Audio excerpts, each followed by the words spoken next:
Salut mes petits chats, j'espère que vous allez bien, que vous êtes en pleine forme, que vous profitez de vos journées pleinement, de toutes les capsules.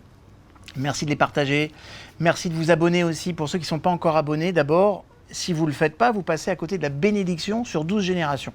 Donc c'est important de le faire, parce qu'une bénédiction sur 12 générations, autant vous dire que tout le monde ne peut pas la donner. Donc, pour être béni sur 12 générations, abonnez-vous. Pour être béni sur 20 générations, cliquez sur la petite cloche. Comme ça, vous aurez les petites alertes qui vont vous dire que je vous ai envoyé une nouvelle petite vidéo. Et voilà. Mes chouchous, nous allons voir aujourd'hui un concept qui est intéressant. Ce que j'aime bien, c'est prendre des références par rapport à mes clients que j'accompagne et que ces références, elles me servent aussi d'idées à vous faire à vous. Parce que il y a des personnes en fait qui ne savent pas prendre de recul dans la vie.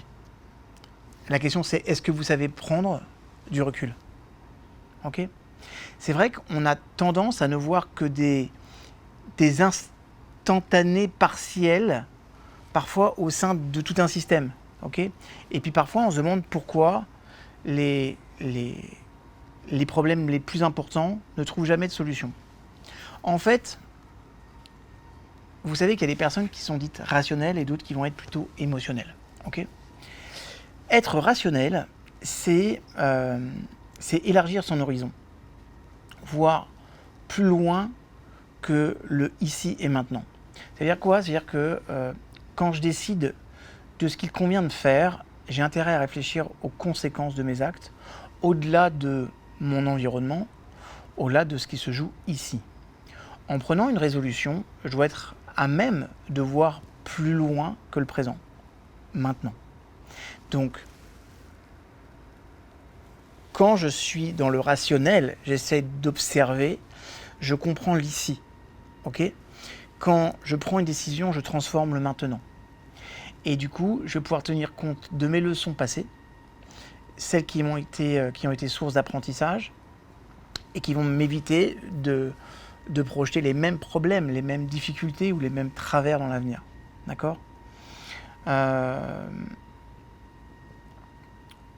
veux juste que vous compreniez que prendre du recul, ok, c'est-à-dire prendre de la distance par rapport aux choses, c'est vraiment se poser une question, c'est qu'est-ce qui se joue ici et maintenant ?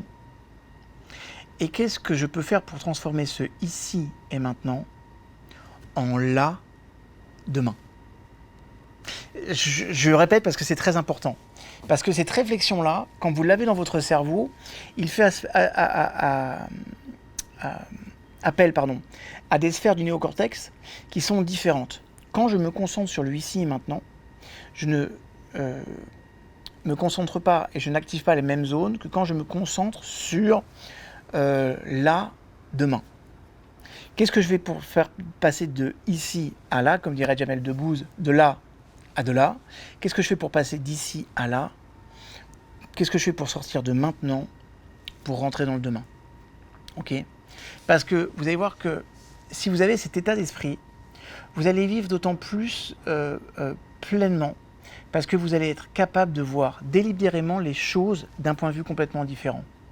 De vous immerger au bon moment dans le présent, ou au contraire, de prendre un peu de recul, d'abandonner un peu le ici et maintenant, et on va commencer à prendre de la hauteur. D'accord ? Et le meilleur conseil que je puisse vous donner pour faire ça, c'est d'éviter de vous arrêter sur les informations qui vous sont données à brûle pour point. C'est-à-dire que parfois on a des retours de personnes qui vont vous dire, par exemple, je vous donne un exemple, quand on a fait la NBS l'année dernière, la Neuro Business School avec Yannick, quand on a décidé de mettre en place des émissions de télé, mais des vraies émissions de télé, c'est-à-dire que cette caméra, on était sur une production professionnelle, tous nos confrères marketeurs nous disaient, les gars, vous êtes en dehors total des standards, c'est trop long, et puis en plus, vous vous rendez compte, vous donnez la possibilité aux personnes de jouer sur le curseur. Ils vont jamais aller jusqu'au bout. Nous, en fait, on les bloque. On leur dit surtout pas que notre intervention, elle va durer 1 heure ou 2 heures. On ne leur donne pas la possibilité d'avancer ou de reculer. Et puis, sinon, donc c'est un non-sens. Vous allez vous planter. Et puis, ce genre de scénarisation, c'est mieux de faire de la vente, avec de la vente en face à face. Et pourtant, ça a été un véritable succès et un véritable carton. C'est vrai que si tu prends toutes les normes actuelles sur ce qui se fait actuellement, ok, et que tu regardes ce qui se joue ici et maintenant, on se dit, bon, bah tiens, ça marche. Mais comprends une chose, c'est que tu percutes jamais le demain. Moi, ce qui m'intéresse, c'est pas simplement d'être dans le ici et maintenant, c'est de savoir ce qui va se passer demain. Je suis en train de reprendre un doctorat, par exemple, en neurobiologie, ce qui m'amène à faire des allers-retours en Ukraine. Je ne sais pas si vous savez ce que c'est que l'Ukraine, c'est pas quand même le pays dans lequel vous avez envie d'aller, mais pourtant, ce sont les plus avancés dans le domaine. Eh bien, quand je fais ça, je le fais parce qu'aujourd'hui, il est en train de se jouer quelque chose en neurobiologie avancée là-bas, et tout se joue là-bas. Tout se joue là-bas, c'est-à-dire que les futures pépites du développement personnel de dans 10-15 ans, ça se joue là, ici, maintenant. Ok ? Parce que je veux toujours garder ce coup d'avance. Quand j'ai créé l'Institut de neurosciences appliquées, tout le monde me disait « mais t'es un malade, fais une formation de coaching traditionnelle, n'intègre pas la logique de neurosciences, c'est trop scientifique, les gens vont se sentir largués ». Et pourtant, je savais, moi, que les neurosciences allaient révolutionner. C'était qu'une question de temps. Mais je voulais être de ceux qui sont là demain, parce que là demain, je vais vivre le ici et maintenant. Je vais vous demander, par exemple, je vais vous donner je vais faire imaginer un scénario. D'accord ? Imaginez les choses. Vous êtes en train de rentrer de chez vous un soir, tard, puis vous entendez des cris dans une rue voisine. D'accord ? Et puis, naturellement, vous précipitez parce que vous êtes plein de courage et vous découvrez un énorme costaud en train de tabasser un homme qui est beaucoup plus petit que lui. Ok ? Donc la victime, elle pousse des hurlements, elle a mal, et donc en vous voyant débarquer, elle vous supplie de lui venir en aide. N'écoutant que votre courage, vous vous adressez à la brute, vous libérez l'autre personne qui vous remercie, et cette personne file sans vous demander son reste parce qu'elle a peur. Et en attendant que la police vienne arrêter le gros costaud que vous avez naturellement arrêté parce que vous avez suivi des années d'arts martiaux. Okay, vous êtes super fier de vous, l'idée d'avoir œuvré dans le sens de la justice et vous vous sentez comme un peu un super-héros. Seulement voilà, les policiers vont vous apprendre qu'en fait la victime, c'était un voleur qui était en cavale et que celui que vous avez dénoncé l'avait surpris en train de cambrioler une banque. D'accord ? Il faudra des années pour qu'on retrouve le pauvre petit criminel, et pendant tout ce temps-là, il va continuer à voler et à piller.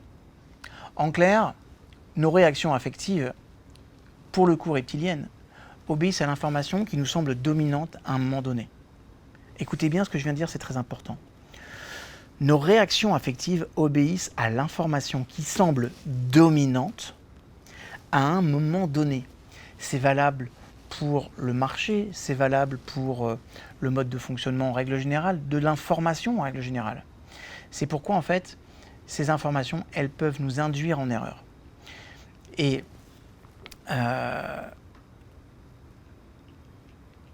si telle ou telle information nous paraît particulièrement frappante, elle nous affectera d'autant plus sur le plan affectif qu'une autre information qui sera plus importante, mais qui sera moins évidente. Maintenant, la rationalité, c'est-à-dire de prendre du recul et dire wow, viens, on regarde ce qui se passe là actuellement. Moi, par exemple, j'avais discuté à Yannick en disant, tu sais, Yannick, on représente la Neuro Business School. On n'est pas une école de formation traditionnelle. On accompagne des leaders, des entrepreneurs, mais on n'a rien de traditionnel. On ne fait pas les choses comme les autres. Donc, c'est important qu'on ait un coup d'avance. Je pense que c'est important qu'on prenne ce risque-là. Et on a eu raison de prendre le risque parce que ça a été majeur. Ça veut dire qu'à un moment donné, c'est regarde ce qui se passe, mais décide de ce qui va se passer demain. Anticipe et crée-le. Vous savez, je crois que les grands gourous d'aujourd'hui, par exemple de la net économie, ne sont pas véritablement des personnes qui sont plus intelligentes que nous. Ce sont des personnes qui observent différemment et qui ont cette capacité à savoir anticiper l'avenir. D'accord ? Et c'est là où la rationalité, elle peut fournir une espèce d'antidote à cette vision des choses qui vont être étroitement émotionnelles en nous et qui vont nous permettre de voir plus loin que notre réaction spontanée face à une situation qui va être précise. Et du coup, on va pouvoir prendre le contexte en compte, on va pouvoir prendre le passé en compte, on va pouvoir prendre le présent en compte. Et après, on pourra prendre une bonne décision. Ok ? Dans l'histoire que je vous ai racontée, l'erreur qui est commise par le témoin, ok, imaginaire, c'est compréhensible, on aurait tous fait cette erreur. D'accord ? Sachez qu'une chose, c'est que l'information disponible, elle est trompeuse. Okay, et à ce moment-là, il n'avait pas le temps de soumettre les deux inconnus à une espèce d'interrogatoire en disant qu'est-ce qui s'est passé. Mais on est très nombreux à commettre, parfois malgré nous, okay, des erreurs, des méprises, parce qu'on se laisse emporter par nos émotions. Alors que le contexte, en fait, il pourrait être plus facilement accessible qu'on l'imagine. Il faut juste se poser des bonnes questions, il faut juste éviter d'intervenir dans l'émotion. Voilà. Je vous rappelle, mes chouchous, ne prenez jamais de décision dans une émotion forte, qu'elle soit positive ou négative d'ailleurs. Okay ? Prenez du recul. Si vous le pouvez, prenez du recul, mais même physiquement parfois. Okay ? Ne vous en tenez pas aux données qu'il y a. C'est viens, on prend du recul. Qu'est-ce qui se passe ? Qu'est-ce qui est en train de se jouer ? Et ne vous laissez jamais embarquer par les émotions ambiantes ou les informations. Parce que les choses peuvent être très différentes parfois, mais prenez le temps de dire, rationnellement parlant, tiens, c'est quoi les informations que j'ai à disposition ? Ok ? C'est quoi concrètement, qu'est-ce qui se joue ici et maintenant ? Et qu'est-ce que je veux là demain ? Et qu'est-ce que je vais devoir faire entre les deux ? Quelle est la meilleure décision ? D'accord ? Ne vous en tenez jamais aux données immédiates. Évaluez rationnellement la situation, puis choisissez l'initiative qui va être la plus appropriée. Mais prenez des initiatives. D'accord, mes chouchous ? C'est important. J'espère que cette philosophie de pensée vous aidera à pouvoir aller plus loin dans ce que vous êtes, dans ce que vous faites, parce que c'est extrêmement important. En tout cas, pour moi, je pense que c'est extrêmement important de se dire que parfois, trop souvent, on a pris les données qui nous étaient offertes et on en a fait argent comptant. Non. Prenez ces données-là et anticipez. Anticipez. Le maître mot aujourd'hui de l'intelligence, c'est l'anticipation. Qu'est-ce qui va se jouer demain ? C'est quoi le marché de demain ? D'accord ? Aujourd'hui, par exemple, que ce soit mes recherches ou les orientations que je suis en train de prendre, c'est comment l'accompagnement de demain, en lien avec les neurosciences, en lien avec la science, va être transformé. Et quand il va y avoir quelque chose, et il va y avoir des vraies révolutions que je vais vous proposer l'année prochaine en termes de technologie sur l'accompagnement, je peux vous le garantir, et vous verrez que ce n'est pas un an d'avance qu'on aura, c'est 10 ou 15 ans, peut-être même 20 ans d'avance. Mais c'est important, et ça veut dire, c'est quoi les données d'ici et maintenant, qu'est-ce qui va se jouer demain, et comment je peux faire pour être non seulement un acteur, mais un leader de ces idées-là de demain. D'accord ? Ne pensez pas exclusivement avec l'ici et maintenant. Qu'est-ce que je peux faire maintenant ? Posez-vous la question, c'est qu'est-ce que je peux faire maintenant pour transformer demain ? D'accord, mes chouchous ? Je vous aime. Tout simplement, je vous aime. Partagez, likez, cliquez sur la cloche, faites tout ce que vous voulez, mais surtout ne passez pas à côté de 20 ans de bénédiction. Je dis ça. À très bientôt.